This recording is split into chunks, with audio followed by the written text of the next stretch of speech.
Hello? Hello. Yes. You're always so sure of yourself with this voice. You're like, hello. A little less tension in your voice. Be a little more lively, happy, we're excited. Just loose. Yeah, woo. Get a stiff drink there. And you, how many? No. Alcoholism is not cool. That's not cool. Where's David? I thought he was on. Yeah, it just gave me a weird delay. I don't know what that was. Are you still getting it? No, I'm just saying there was a delay between me actually hitting the connect button and everything starting. Felt like 5 seconds. You know how I feel about tardiness, David. Yeah. Going to be a real. You're only 6 minutes late. That might be a record. Listen, we gotta speed up. We gotta talk 6 minutes faster than we usually do, just to keep. Yeah, keep up. I could have Jesus on the podcast, and you'd be late. I don't. Why? Am I like a huge fan of Jesus? No, I didn't know this.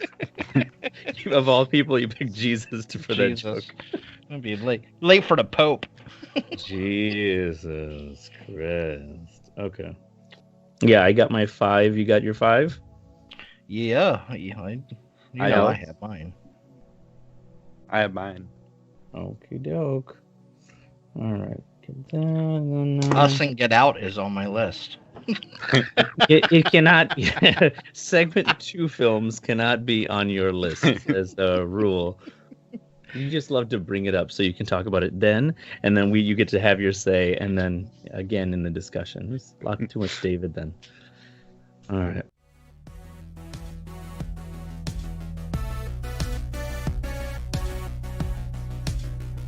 You are listening to Coast to Coast Film Reviews with Raj and David. Let's talk movies.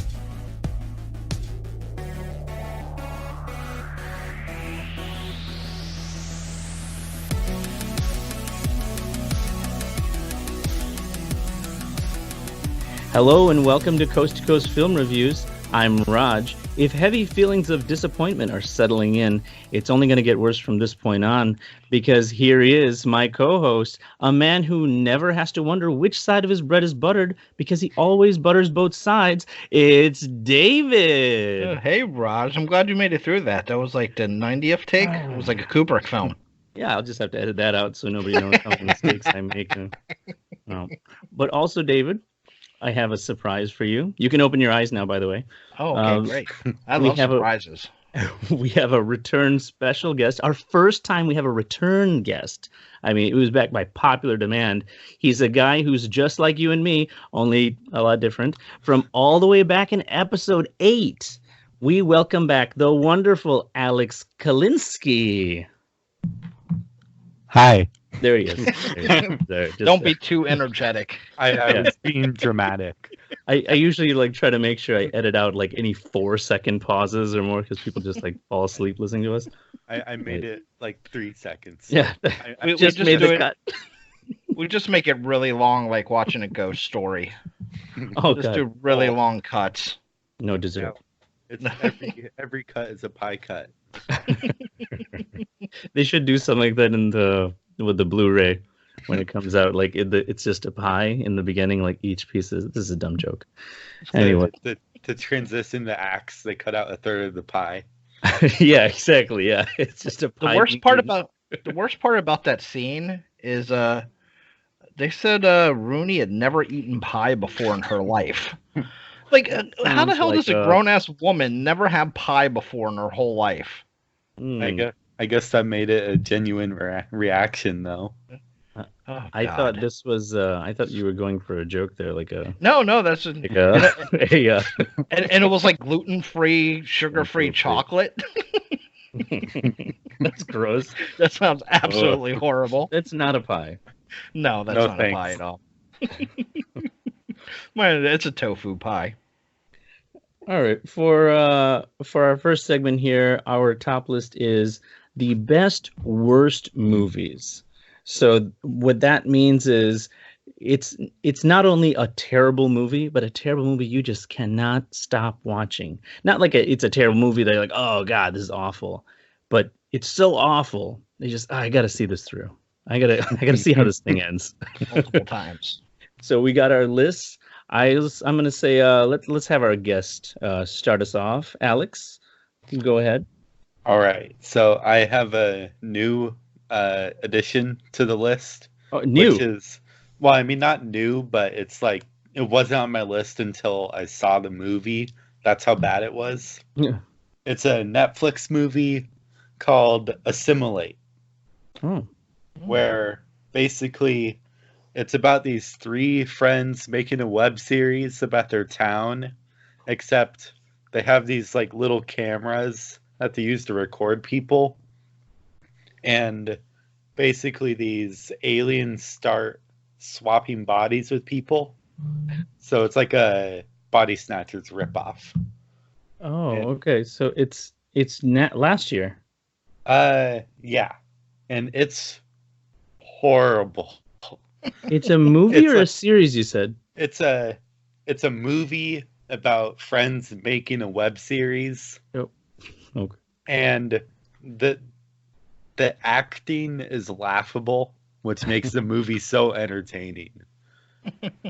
And even the main teenage girl from the Halloween reboot or the sequel. The Rob Zombie ones? No, the 2018 one. Okay. She was in it, and she was one of the worst parts. It just all fails. So that sounds interesting. That sounds like a list I want to watch all these movies on now. I forget all these other ones we did. Yeah, you'll go back and watch these films now after all the great Not the ones on your list, I've David. given you. Yeah, not yours. Like, oh, you've never seen The Godfather? You should see that. So no, I went to go watch Assimilate. That one. Oh, I'm gonna watch Blumhouse Truth or Dare. Already saw it in theaters, buddy. Already disappointed. You paid money to be disappointed by that one, huh? My daughter still loves it. She still tries to make that face that they make in the movie. I have not seen that one, so that's not on my list. It's not. Well, Raj, you want to go next? You want me to go? Sure, I'll go. These are never ranked simply because I don't want to take the time to do that. I'm going to say the first movie I'm going to talk about is Mac and Me from 1988.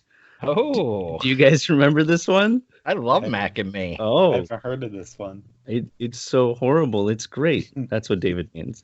But the aliens in this movie are just nasty looking. There's something weird and inappropriate about the way they look. And oh gosh, we saw it. My wife and I saw it. It must have been a couple years ago.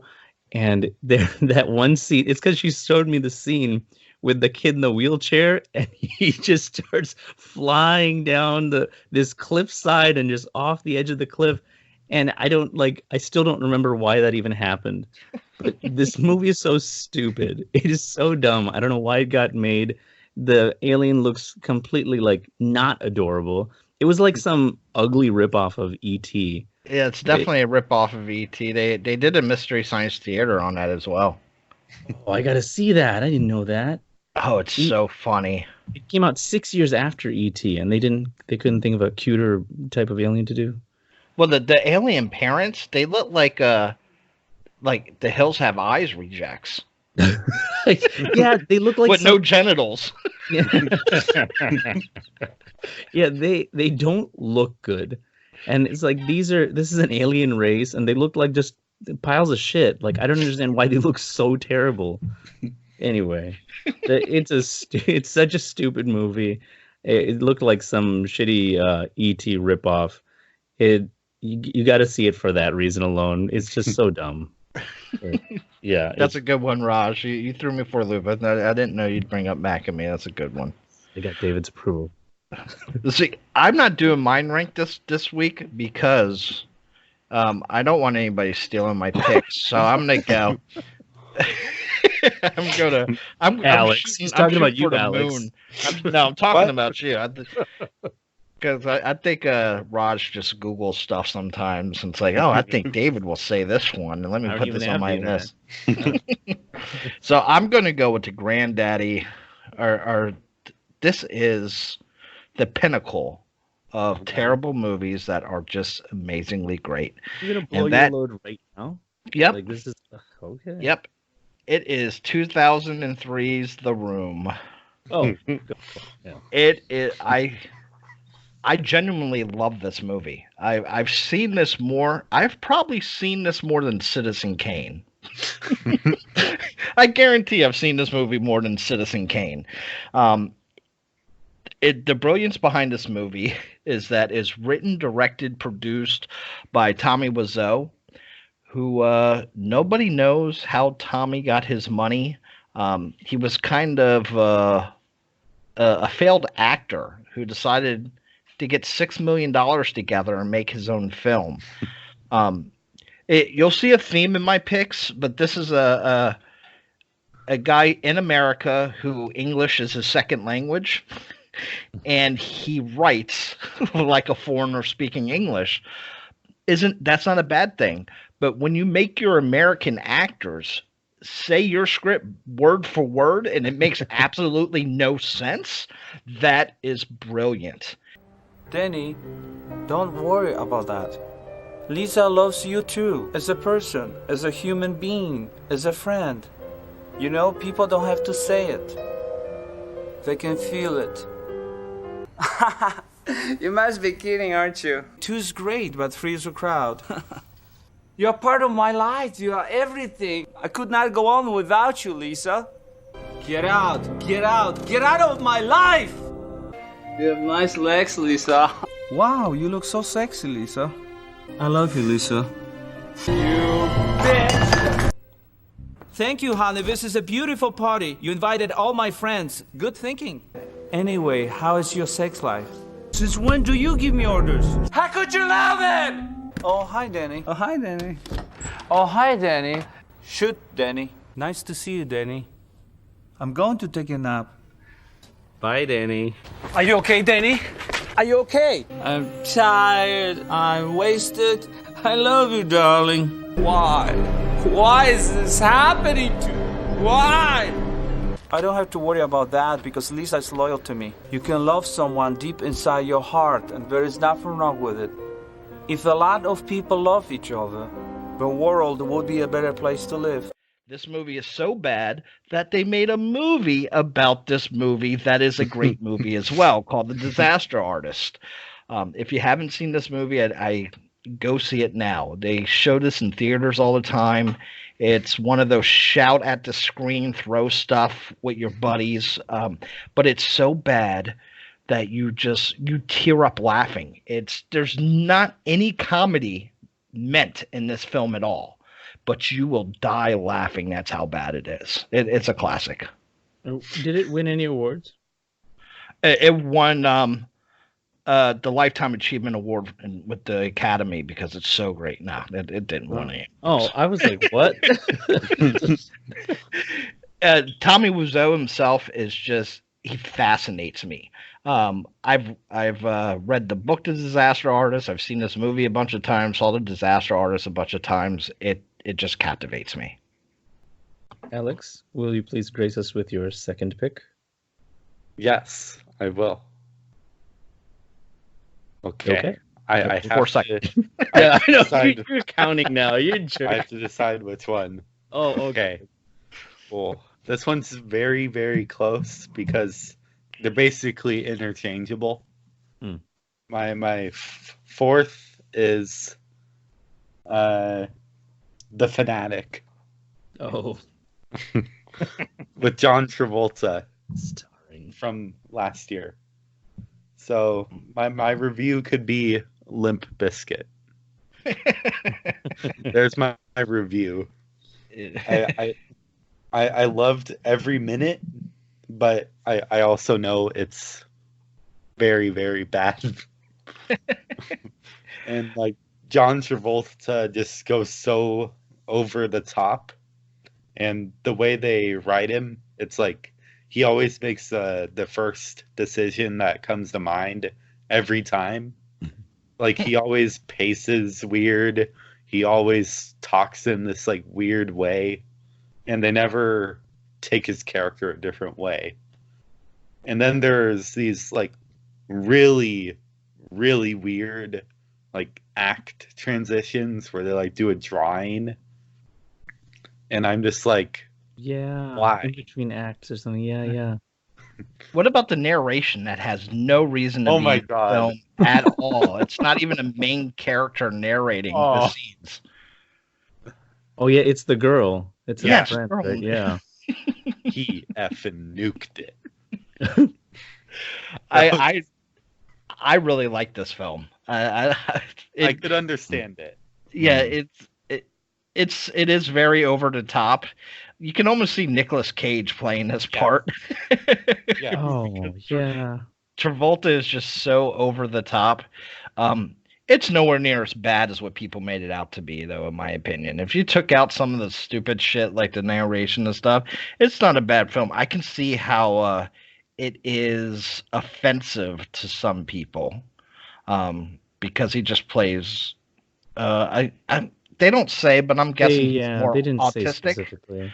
But I'm guessing he's going for the autistic realm, something on the spectrum, and he plays like a nutcase. Which is almost kind of an insult in itself because they didn't specify. So he's just like generalizing mental illness. Is that what it is? Yeah.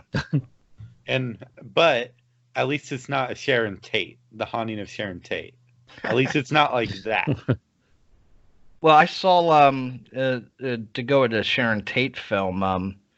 I just saw a review for the same guy who made that made the Nicole Brown Simpson movie. That's supposed to be even worse. Yeah. Oh. I can't. I just can't. It's already out?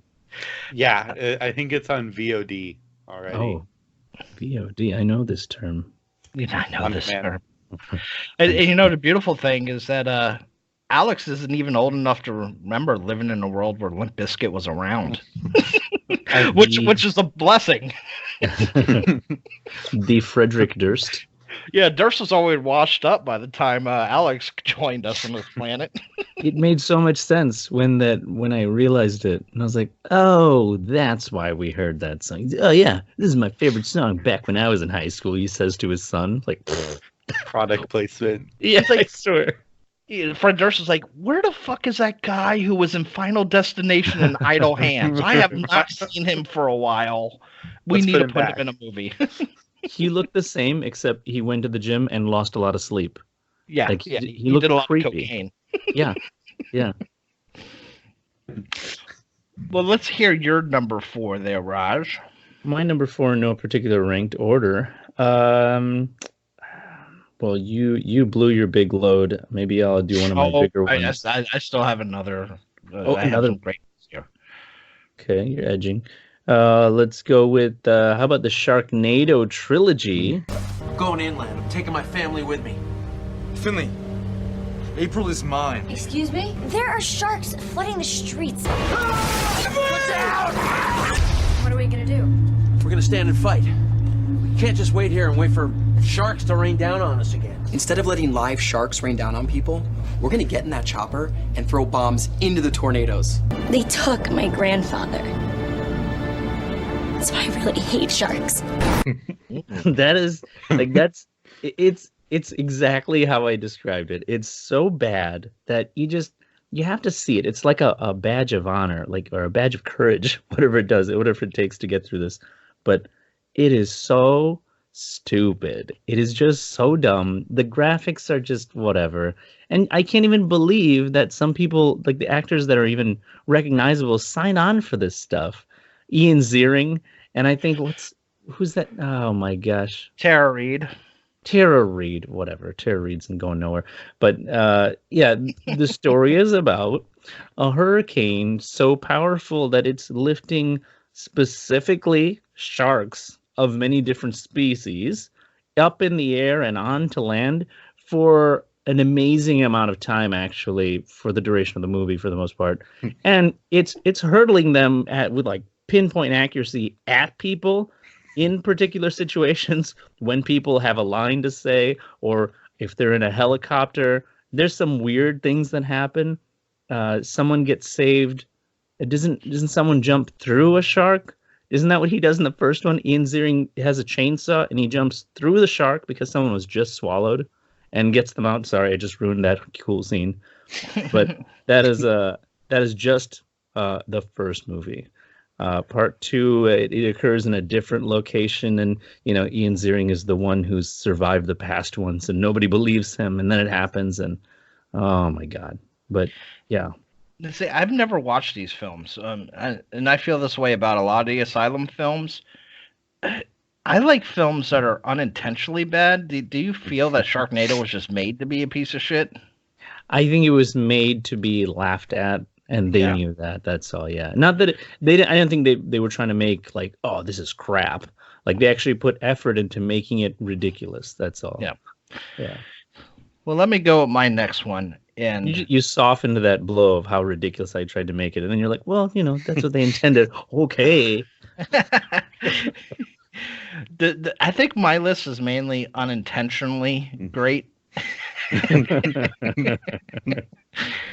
But this film is another one I love and I can watch over and over again. It is 1991's Samurai Cop. Oh, I haven't seen that yet. You told me about it. The beauty of Samurai Cop is this was another director, Amir Shervan, who I believe is Iranian.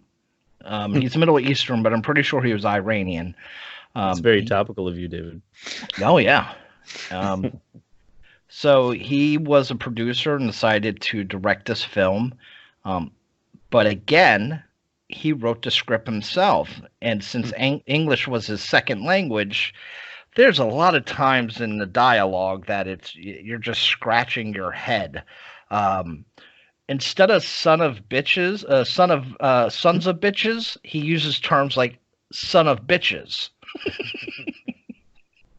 Which makes absolutely no sense. And it's not intentional? Was it done by like another foreign writer or something? He's the writer, but the actor, Matt Hannon, fought him. It's like, Americans won't say son of bitches. They say sons of bitches. It just... Because you can't be a son of multiple bitches, but you can have multiple sons of multiple bitches. Oh, that's deep.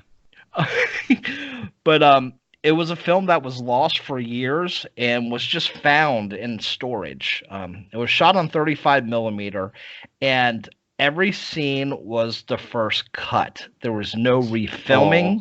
Oh wow. It's like he ran out of money, and especially back then, if you're shooting on 35 millimeter, it's expensive to keep on doing lots of cuts. So he said, "Fuck all that." There was one scene where it's a buddy. It's kind of a Lethal Weapon knockoff. So you have a white cop and a black cop. Couple references to the size of the black cop's penis throughout the film. There is overly long sex scenes that become almost uncomfortable.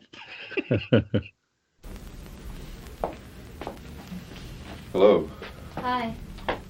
How is he? Do you think he'd be able to answer a few questions? No way, his lips are burned. So what, he'll never be able to talk again? Oh, he'll talk again, but you just have to give him a couple of weeks. Next time, guys, catch him in one piece. Thanks, nurse. Do you like what you see? I love what I see. Would you like to touch what you see? Yes, I would. Would you like to go out with me? Yes, I would. Would you like to fuck me?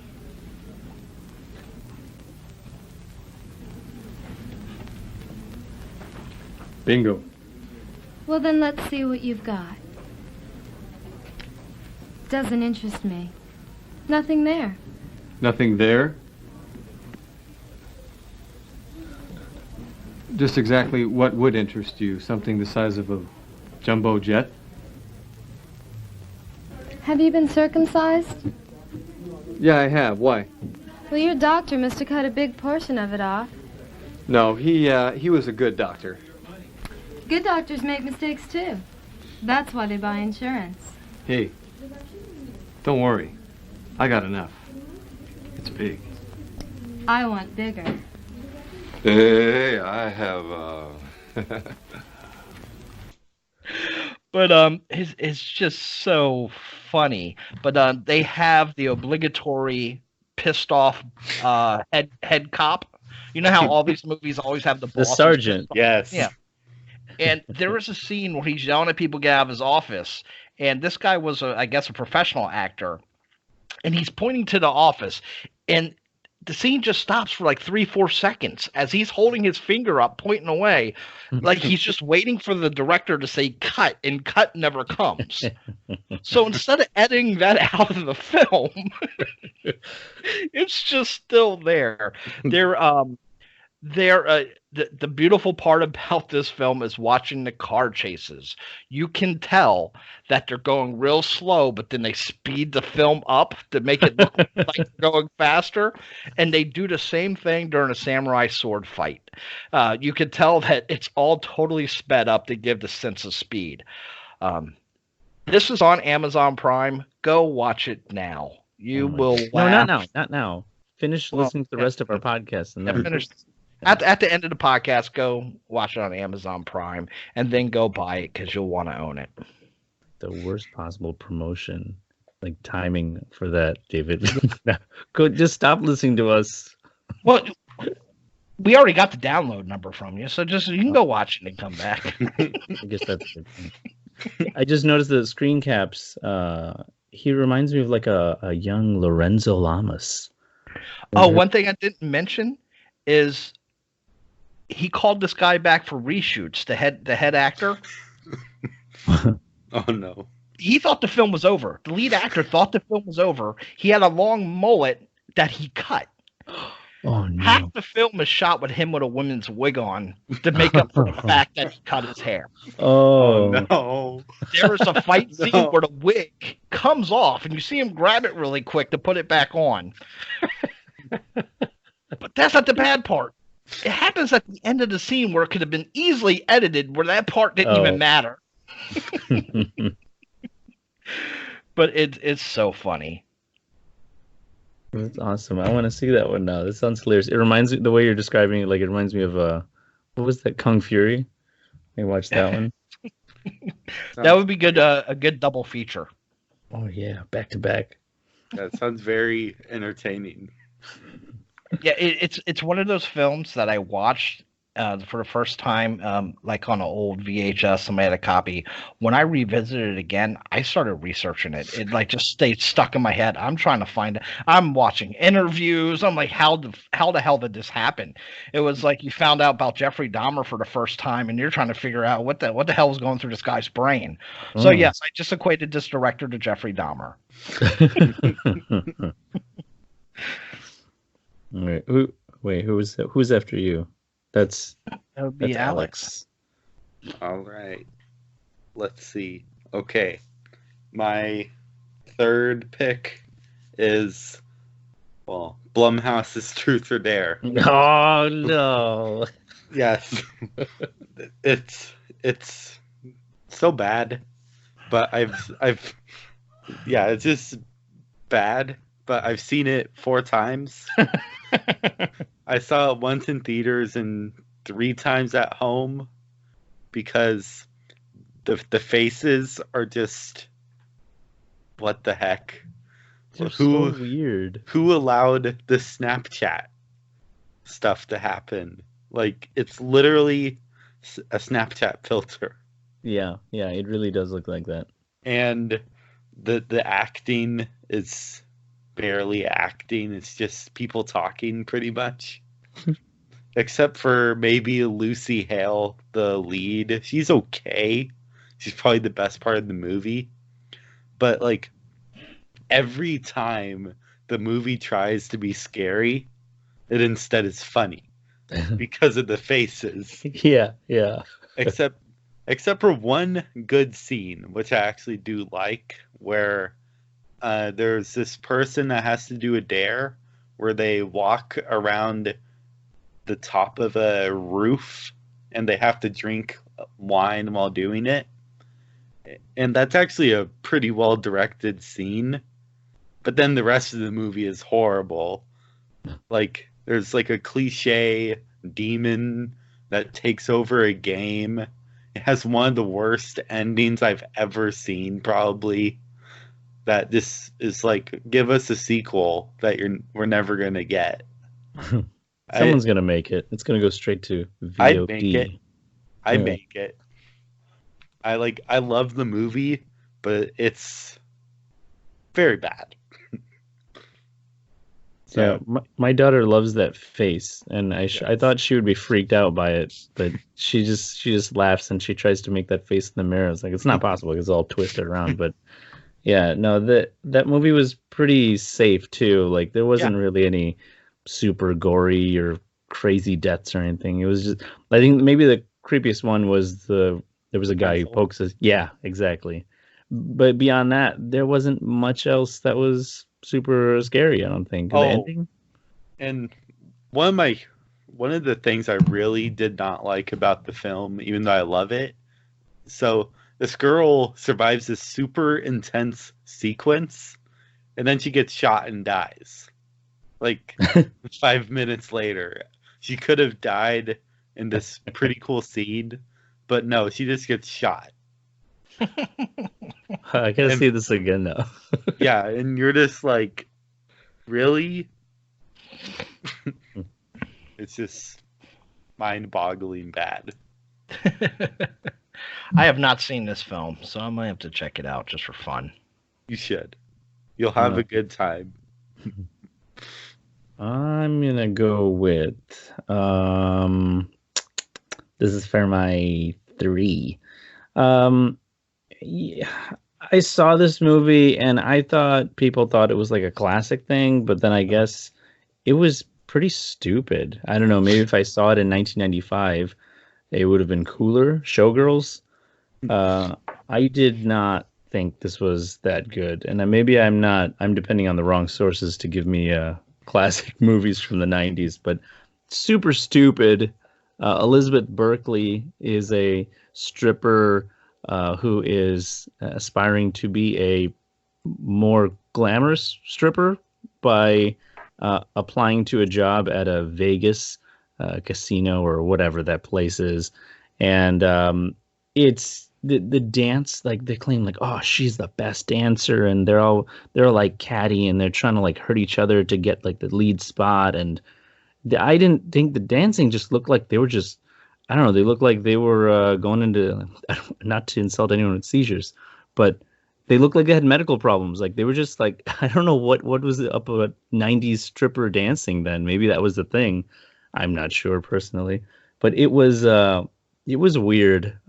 There was, of all the Saved by the Bell cast, I kind of wish it wasn't Elizabeth Berkley. So I'm thinking there was probably better options if they were just looking through popular 90s. No, Elizabeth Berkley was really weird. There was the weird sex scene with that one guy. I forget his name. If you look up Showgirls sex scene, that you're gonna find it. She does this weird flopping thing in the pool. It's weird. I don't even know what's happening half the time. But anyway, the ending is real stupid. It's just like it goes from the beginning to the end, and like the middle just doesn't even matter. I guess she learns a lesson. My lesson was, I don't know. Don't watch this movie anyway. I think this is on the wrong list. Don't watch this movie. Yeah, it's kind of like a cheesy softcore porn. Gosh, even if you're watching it for that, there's few and far between. It's not even. The women are clothed way too often for this to be anything related to porn. It's not enjoyable, really. For the sake of just finishing it off, I was like, how does it end? That was the only reason. And then I was like, oh, that's how it ends. Great. Never want to see this again. See, in the time before the internet, us old guys had to use that almost as our porn. So sorry for you old guys. All right, so we're going with my number 3. 3. Mm-hmm. Oh, I thought I had it right here. Give me 1 second. It's very unprofessional. Yeah, I had the Fanatic on my list too, but I had a backup. Yeah. Pick one of your honorable mentions. this one is an honorable. This one is a classic as well. Uh-oh. So 1990s Troll 2. Oh. Which, to go along with my theme, this is another film written by a non-American with all American cast. This time, an Italian man is the culprit.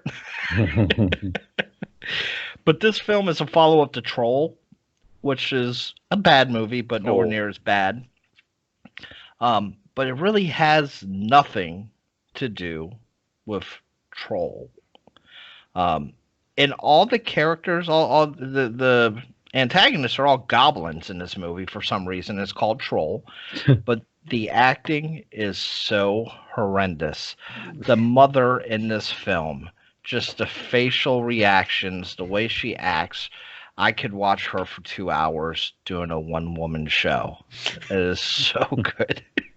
So instead of trolls, it's goblins. A family takes a vacation to a town called Nilbog, which is goblins spelled backwards.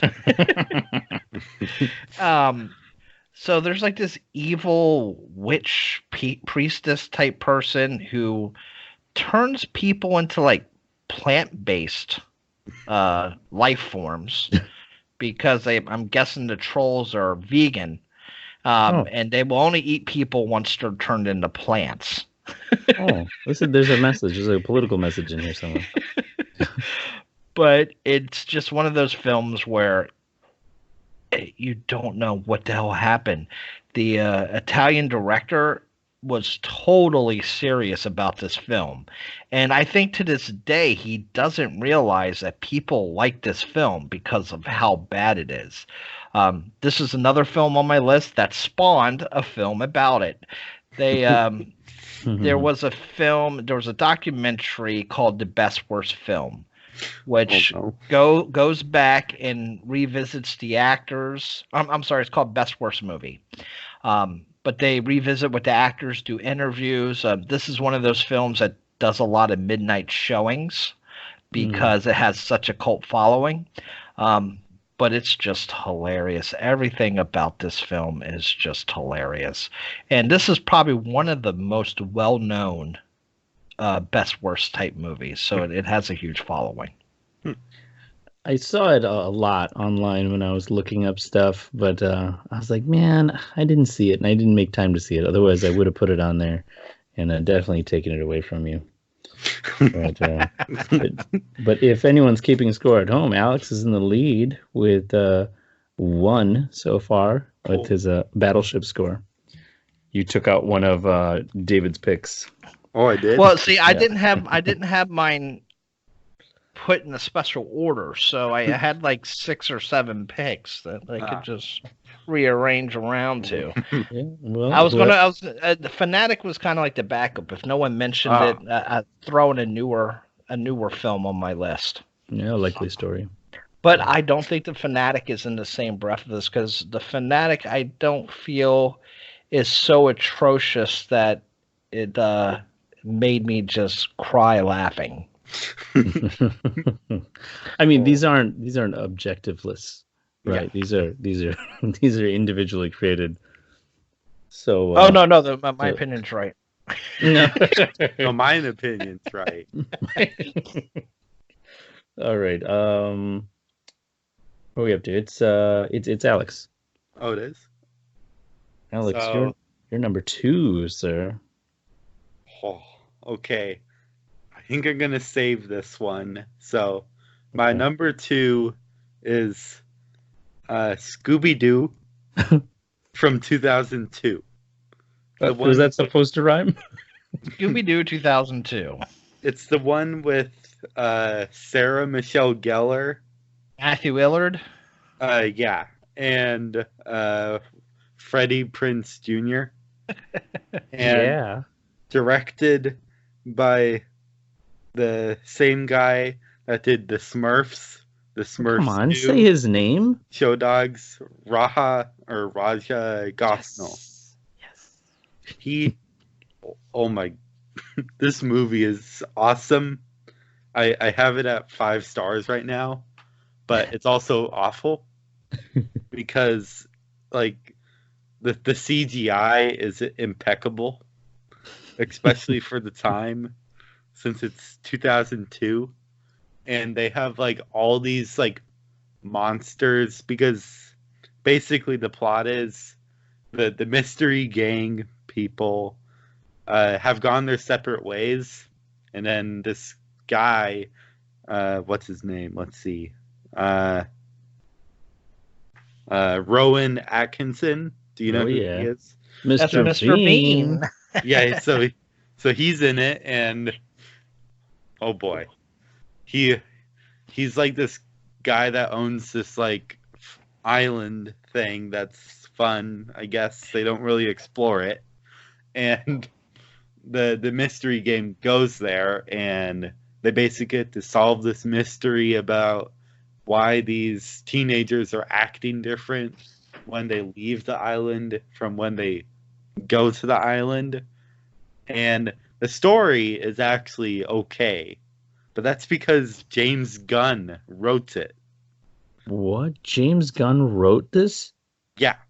He wrote Scooby Doo. Oh my god. And yeah, he wrote Scooby Doo. And you can definitely tell, because it actually does have a few good jokes. Like they're bad jokes, but you can like tell his talent is there.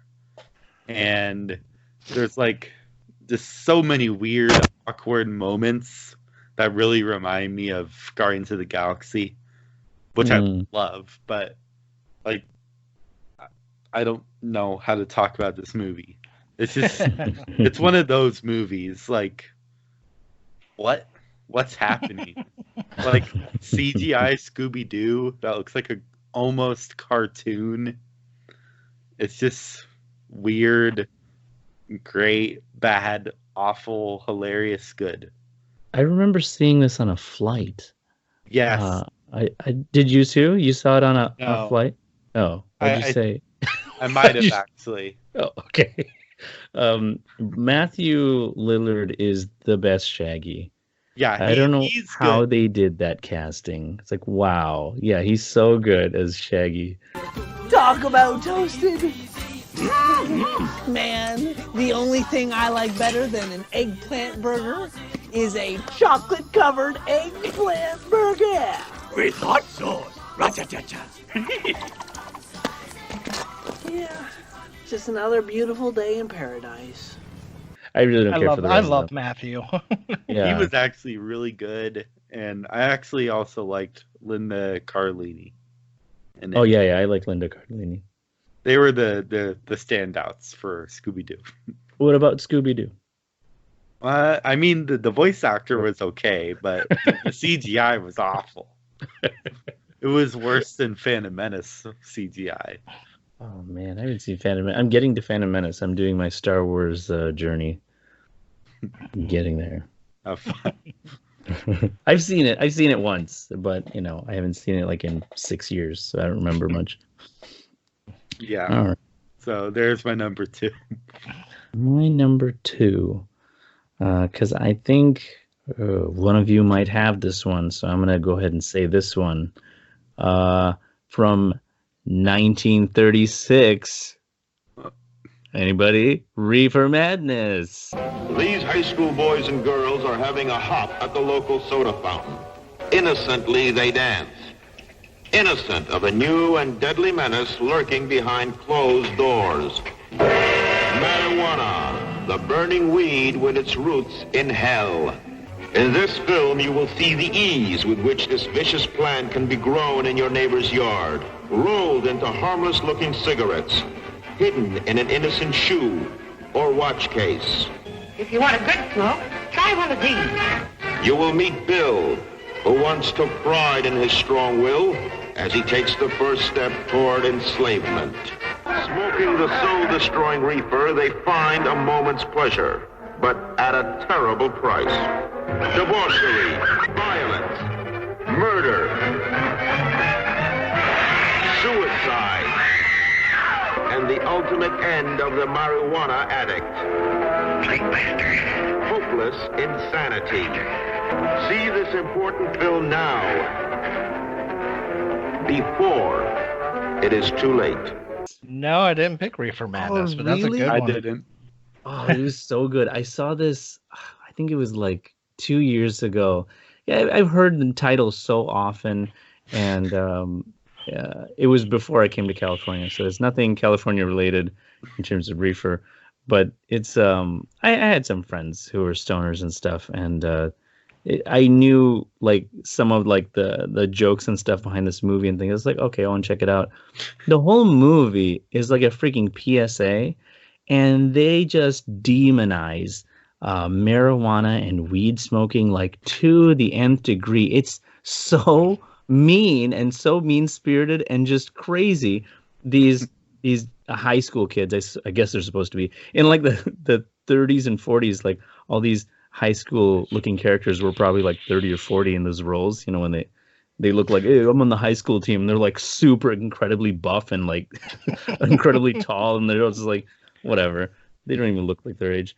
But yeah, they get involved with a certain character who invites them over, and they smoke weed, and man, does craziness ensue after that, because I'm not sure they smoke more than once half the time.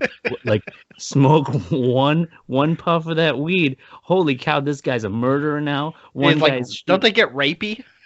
Yeah, one of them does get a little sexually assaulty, towards a woman. It doesn't last long. They weren't trying to push the envelope with this movie. Yeah, it's 1939, so you can't go too far. Yeah, so it was an educational movie, okay? And like one guy just could not get over this anxiety, and he was just flipping out, the paranoia. And it is such garbage that like I haven't seen this in years. I was a stoner in high school, so this was like, you know, prerequisite viewing. But doesn't like somebody jump off of a building because they smoke too much weed and jumps out of a window or something? I wish I remember that. I don't, but that sounds familiar. But this is like such a sharp contrast to the PSA of PSAs of the 90s, because the 90s were all about couch lock, like you're just not going to do anything, you're not going to be motivated to do anything in life. And these guys are like, you're going to do tons of things, they're just all illegal. You're going to be shooting up stores, killing people, driving fast. Like that sounds like cocaine, actually. The shit that the kind of stuff they were depicting in this movie, like no one involved ever smoked weed. It's like none of them actually knew what weed does. They were just the cleanest straight edge people. Like, yeah, we're gonna put on a show for these guys. No one's ever gonna smoke weed again. Go team. Yeah, it was more like they were on like LSD and crystal meth mixed together. Oh yeah, it was really stupid. I'm like, this is not. These people aren't stoners. They would be talking more. They have a great time. Oh man, these guys were not having a great time. It's got to be on Prime or Netflix or something. It's such an old, like, just a cult classic movie. Yeah, I think I saw it out there somewhere. I haven't watched it since my teenage years, but ironically, who would have thought 60 years after the making of that, or 55 years, that a bunch of kids would just be watching it really stoned out of their mind? It's like the best stoner movie now. Half baked, and then I remember us being stoned. I was like, damn, I want some of that weed. That is a good idea for a list. Somebody write it down. Best stoner movies. That's going to be a popular one in the group. I think Scooby Doo could count, because I think it was originally supposed to be R and have Scooby and Shaggy be stoners. Yeah, which they obviously always were. Yeah, so I just consider it one of those movies. It's an undercover stoner movie. Yes. Where they just walk out of the van and smoke is coming out, and they don't really say anything about it. And yes, pretty much. Yeah. Well, let me go to my number 2. When I heard about this film, I saw it right when it first. I don't know if it made the theater. It might have been straight to video. But somebody told me about this film, and I was like, "You're absolutely. There's no way this film could be that." But it's 2000's Leprechaun in the Hood. So it's starring Ice-T, who plays Mac Daddy Onassis. Oh, no. Nice. He finds the leprechaun's gold, and he unleashes the leprechaun, but traps him. But the leprechaun comes back 20 years later. So the leprechaun, it's in the hood, obviously, Yeah. and it centers around a rapping trio who they want to be more of the positive type rappers. So it's Postmaster P, Butch, and Stray Bullet. I don't know why the guy called himself Stray Bullet, if they were trying to be more of a positive sounding rap group, because that doesn't sound too positive. But starring Warwick Davis, who always plays the leprechaun. It's just so funny because the leprechaun becomes gangster. He becomes almost like a pimp. It's insinuating that he's getting hoes and fucking them to death and turning them into zombies. The best way, and I'm going to spoil this film if you haven't seen it, because it's that great, and who cares, because it's really bad. You have my permission. You want to know how they killed the leprechaun? Yeah, go. They put 4-leaf clovers inside of his blunt. Oh shit! Because the leprechaun, the whole film is like smacking hoes and smoking weed. These are too good for the stoner list. These can't be on the stoner list. So leprechaun dies from smoking clovers over here. So it makes stereotypical references to what it's like being in the hood, but most of the cast is black, and it seems none of them really care. but if you have Ice-T playing a character called Mac Daddy Onassis, how can you lose on that? Did you catch the tagline? What's the tagline?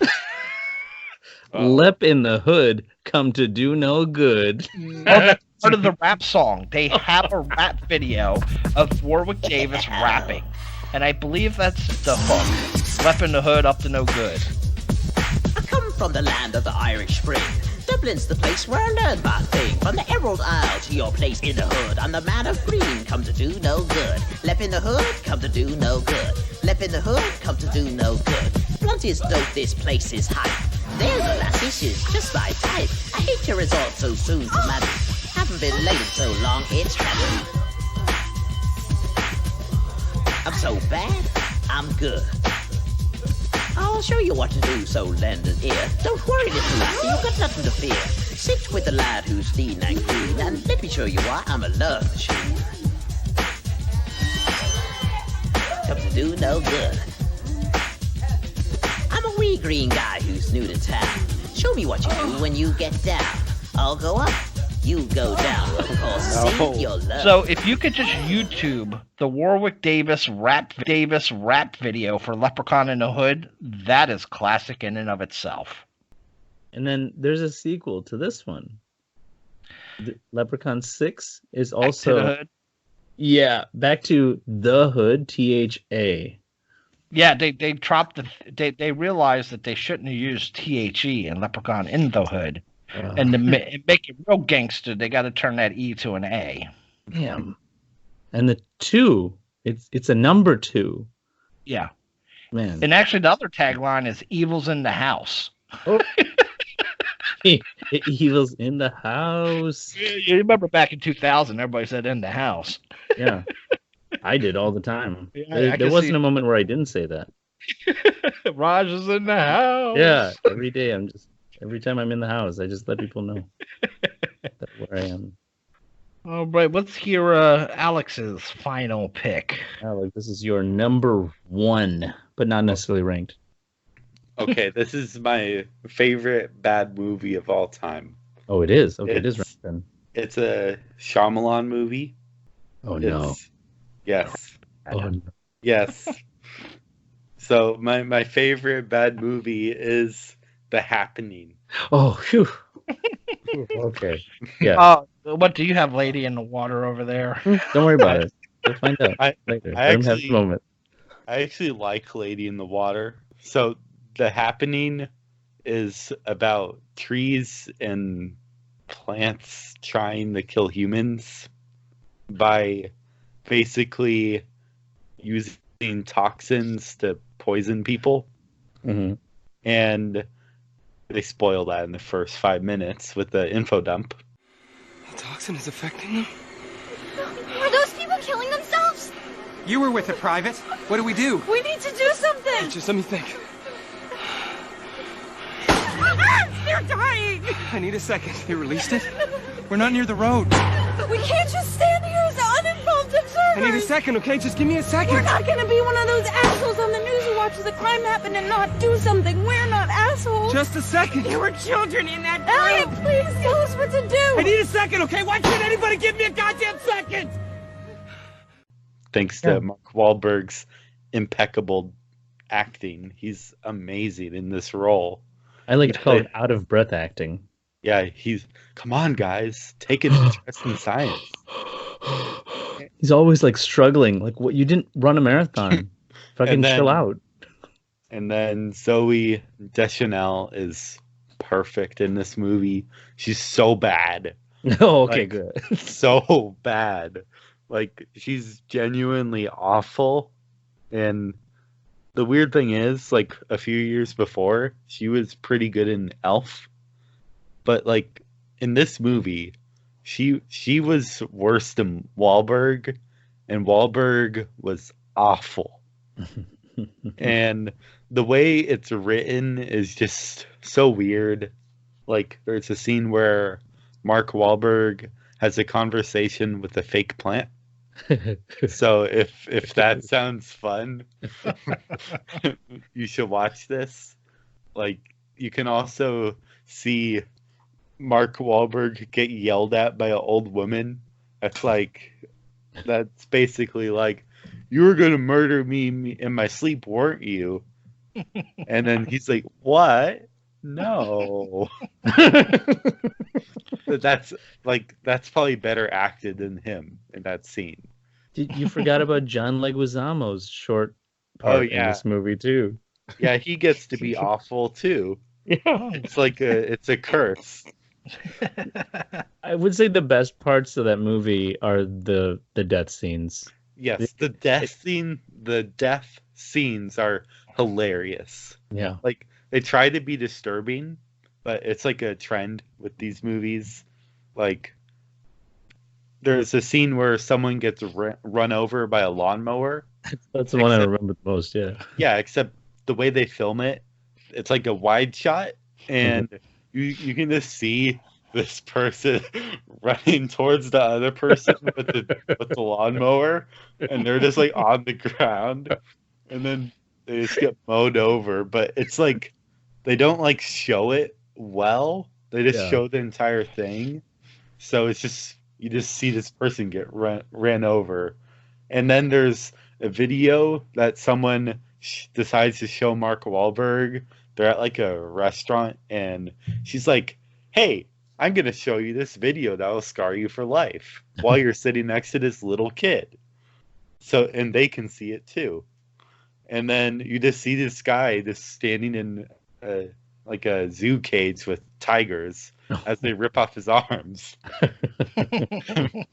Yeah, he was like the zookeeper or something. He just opened the door or something. Yeah, and then the tiger just ran at him like, free meat. Yeah. They didn't really explain. All they said was that something like nature is just kind of trying to balance things. But there's like really no escape from air, which is how this is being transmitted from person to person. So that means that trees and stuff are actually targeting individuals that they are seeing. Because if it's just in the air, then I mean, you're screwed. Even if you're in a car, I didn't see them blocking their vents and stuff. They weren't being that smart. They were just driving out of the city or some shit. And then what saves the day, Alex? Nothing really. It just ends because, like, in the beginning of the movie, they're like, and then one day it'll just end without any explanation. We won't know what happened. It just ends, and that's Mark Wahlberg for you. Wasn't it love, though, Alex, that saved everyone in the end? Well, but then it went to France. Yeah, then it went because France doesn't have any love. Yeah, they had to be taught love. Yeah, France doesn't have the Eiffel Tower. Wait, what? Well, I mean, isn't that like a popular spot for The Eiffel Tower. Eiffel Tower's in Paris, France. Yeah, that's like a popular love spot, but they don't have love. Oh, I get it. Sorry, I'm late to this party.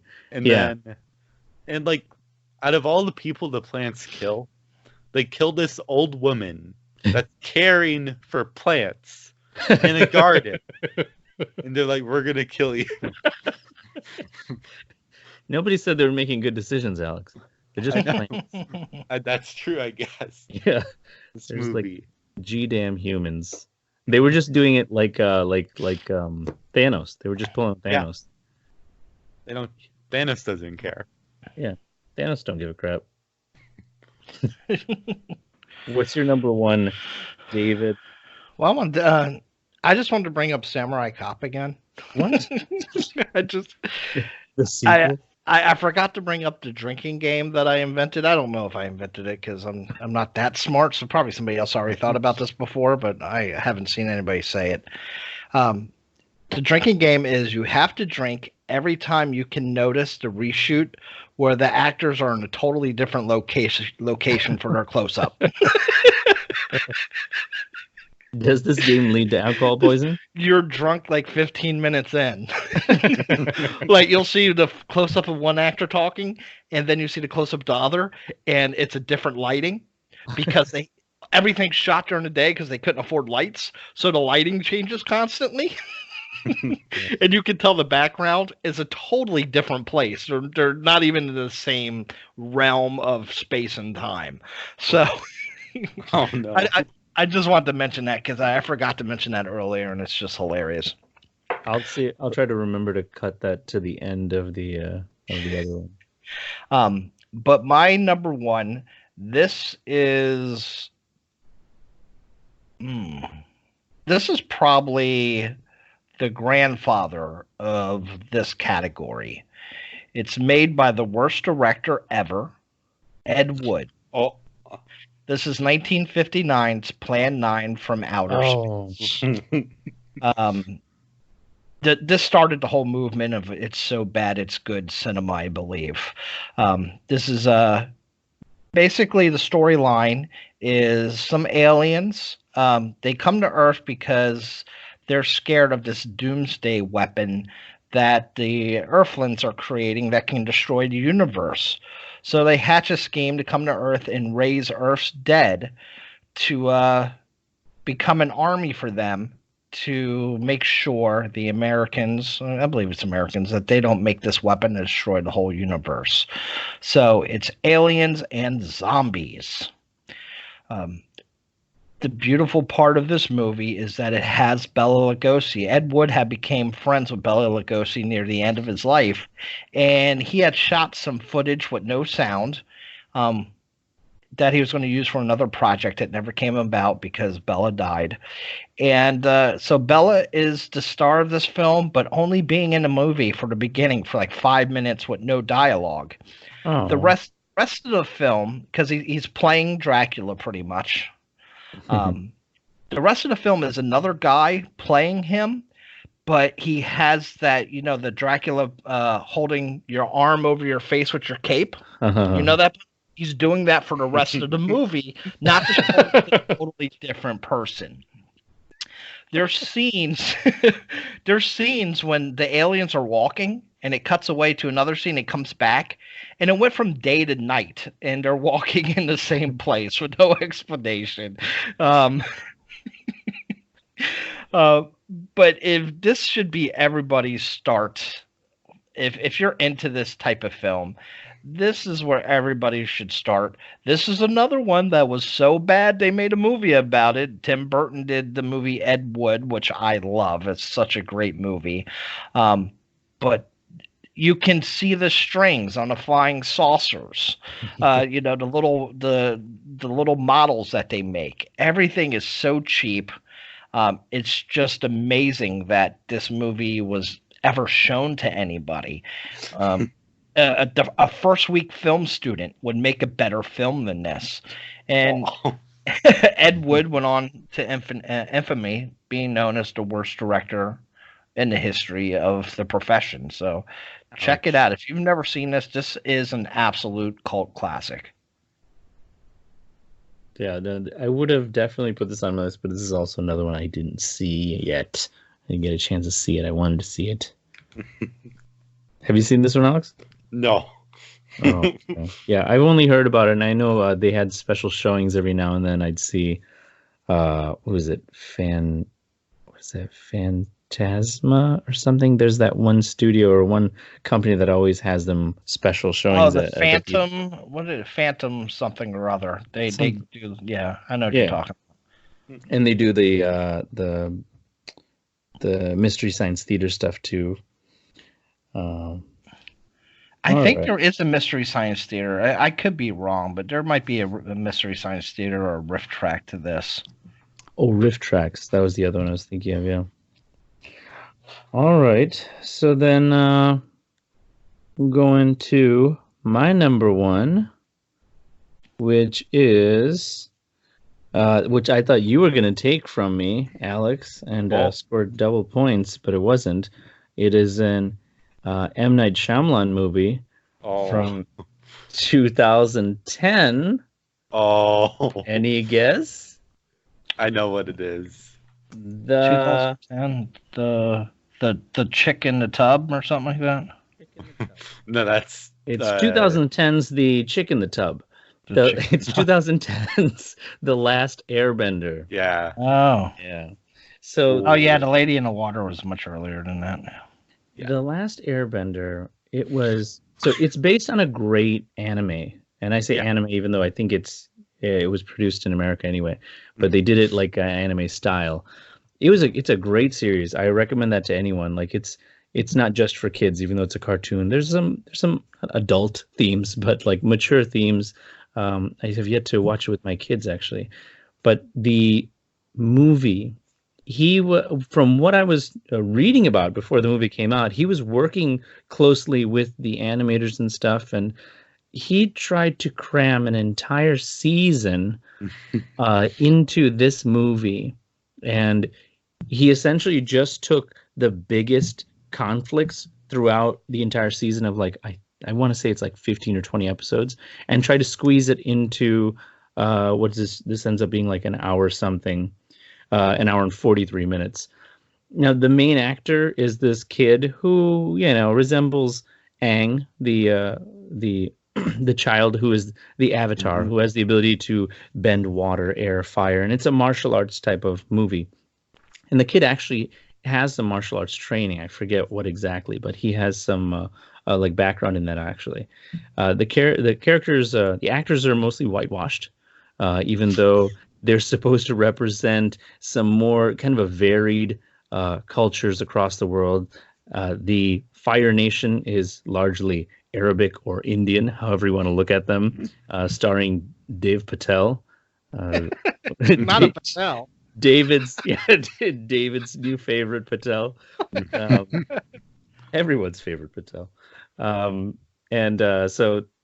the biggest issue with this movie is the choreography and the fight scenes are probably the only thing that is good about this movie. The animation and stuff, whatever, it doesn't even really matter.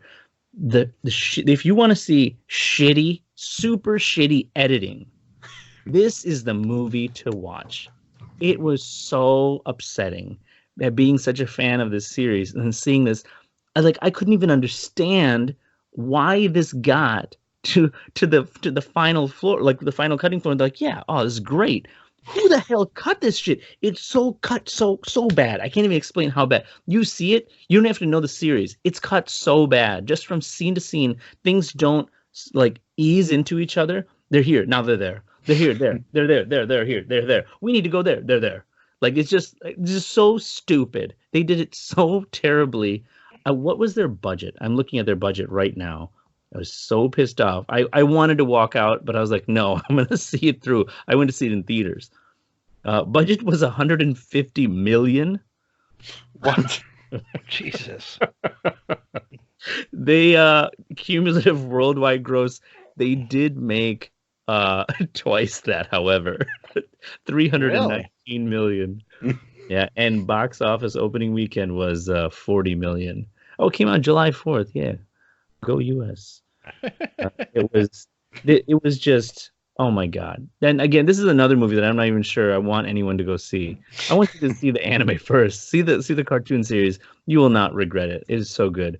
And then just don't go see this afterwards. But this is, if you want to see something that people say, oh, editing, and you're like, oh yeah, that's super technical. How could anyone possibly understand editing?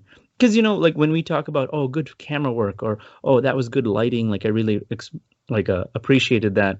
You want to know what bad editing looks like? Watch this damn movie. It's so bad. You're trying to educate yourself. Yeah, I felt so smart that I saw how badly edited this movie. I was like, oh yeah, I felt like I was some kind of technical genius. But it's very bad. That's kind of a bit of an anticlimactic end to our list. Yeah. Oh, I have an honorable mention. I haven't seen it in a long time. So I didn't really want to talk in depth about it, but I remember really liking it, and it's Tom Green's Freddie Got Fingered. I don't know why that movie's hated so much. I thought it was hilarious. I heard of it when it came out, but I never saw it. I was a big Tom Green fan too, so. This thing is on my butt. The thing is on my butt. That was his song. That's all I remember from Tom Green. He had a show. The Bum song. Oh, the Bum song. Yeah, he's Canadian, so he says bum. He doesn't say butt. My bum is on the floor. My bum. Yeah, he just putting his butt on stuff, right? Yeah, he just put his butt on stuff. That's great. If you just want to have fun, go back and watch his shows. They're just so funny. Is he alive? Yeah. Oh, okay. Yeah, he did a whole show when he had testicular cancer. Oh. And he showed him going to the hospital and everything. And he was playing it for laughs, his own testicular cancer. One I didn't put in the list that I really wanted to see, and it's on Prime. I saw it online. They were like, "Oh, this is super terrible," and I really wanted to do it because I know how much David loves Marvel. It's a ripoff of the Avengers called Guardians, and it's a Russian movie. Did you see that one, Alex? No. Oh, it just sounds horrible. They're all Soviet-based characters, and it was a huge box office flop. Probably the worst movie in Russian cinematic history, they said. You got to run down and find the original Captain America. I think it's early 90s. Oh.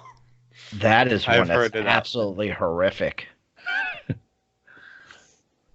This is the old, even Howard the Duck, all this old Marvel stuff. I don't know. Howard the Duck was awesome. Was awesome? Yeah, I love Howard the Duck. I loved that movie as a kid. You would say that. It didn't. Somebody famous directed that too. Was that George Lucas did Howard the Duck? Somebody big did Howard the Duck. I don't remember. I'm trying to find out. Oh, 1990, Captain America. Gross. Can't even take looking at these screen caps. Yeah, the dude's not even buffed or anything. It's just it's one of those smooth suits too. He's so not defined underneath that it just smooths right over the limbs. It's gross. Looks like blob arms.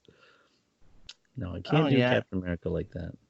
Yeah, there's a 1979 movie. Yeah, I guess Howard the Duck wasn't directed by. It was under Lucasfilms. That's what it was. Oh. Lucasfilms put out Howard the Duck, but George Lucas didn't direct it. Did he write it? I don't know. Let's see. Give him some credit. Nope, he didn't write it either. He just raked in all that cash. Yeah, that's true. He just took the loss. Yeah. Oh, it made $1 million. I was gonna say, was it a loss? I'm looking it up. Yeah, it's budget $37 million, box office $38. Cool. Not mad. Made a little. I see 37.9. So there it is. 900,000. Well done, Lucas. Another wonderful investment. So this week, I ran into some people who are starting up a new law firm nearby, and they didn't really have any kind of ad revenue to spend. And I said, I do a podcast show. It's not very big, but I can help you out. There's some really nice guys. So this portion of Coast to Coast Film Reviews is brought to you by the legal firm of Up and Adam. Up and Adam promises to attain for you the maximum possible financial settlement if you have been injured due to someone else's negligence. Now, Alex, do you remember ever being injured by someone else's negligence? Well, I was. No? Was it a no? No, because then you're suffering from a severe case of amnesia brought about by the careless disregard of your employer. Up and Adam will be more than happy to represent you. And remember, when you hire the services of Up and Adam, you'll get the experience of 5 attorneys who have the combined total of almost 3/4 of a year of legal experience. That's the legal firm of Up and Adam. Call today. Yeah, I think I need some services. Let's get rich. Alex, sorry to put you on the spot there. I was just hoping you'd say yes or no. You got to think about it. Yeah, you're like, wait, when was the last time I was employed? Did this actually happen? It might have been funnier when you cut him off, though. Yeah. I didn't know when to, because I was like, oh, wait, now I feel bad. He's saying more stuff. It's funnier if you just cut me off. Yeah.